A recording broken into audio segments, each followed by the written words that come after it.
6 days later, Yahusha took with him Peter and James and John, the brother of James, and led them up on a high mountain by themselves. And his appearance changed dramatically in their presence, and his face shone with heavenly glory, clear and bright, like the sun. And his clothing became white as light. And behold, Moses and Elijah appeared to them, talking with Yahusha. Then Peter began to speak and said to Yahusha, Adonai, it is good and delightful and auspicious that we are here. If you wish, I will put up 3 sacred tents here, one for you, one for Moses, and one for Elijah. While he was still speaking, behold, a bright cloud overshadowed them, and a voice from the cloud said, This is my beloved Son, with whom I am well pleased and delighted. Listen to him. When the disciples heard it, they fell on their faces and were terrified. But Yahusha came and touched them and said, Get up, do not be afraid. And when they looked up, they saw no one except Yahusha himself, alone. As they were going down the mountain, Yahusha commanded them, Do not tell anyone what you have seen until the Son of Man has been raised from the dead. The disciples asked him, Then why do the scribes say that Elijah must come first? He answered and said, Elijah is coming and will restore all things.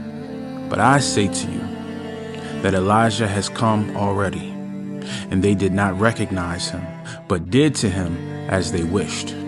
The Son of Man is going to suffer at their hands. Then the disciples understood that he had spoken to them about John the Baptist. When they approached the crowd, a man came up to Yahusha, kneeling before him and saying, Adonai, have mercy on my son, for he is a lunatic, moonstruck, and suffers terribly, for he often falls into the fire and falls into the water. And I brought him to your disciples, and they were not able to heal him. And Yahusha answered, You unbelieving and perverted generation, how long shall I be with you? How long shall I put up with you?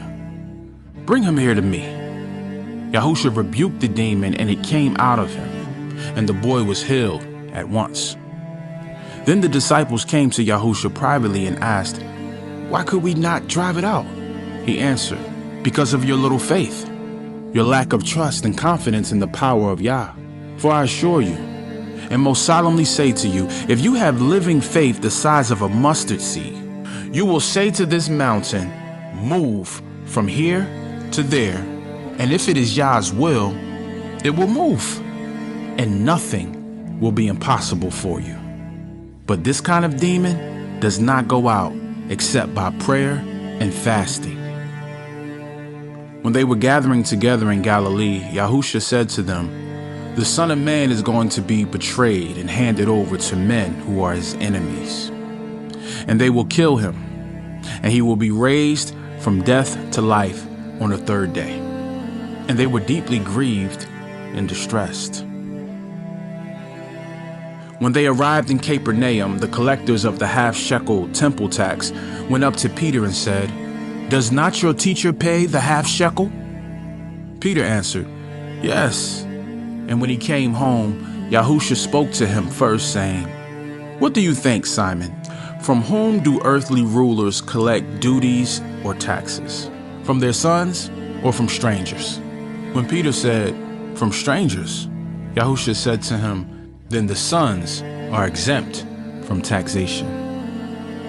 However, so we do not offend them, go to the sea and throw in a hook, and take the first fish that comes up. And when you open its mouth, you will find a shekel. Take it and give it to them to pay the temple tax for you and me.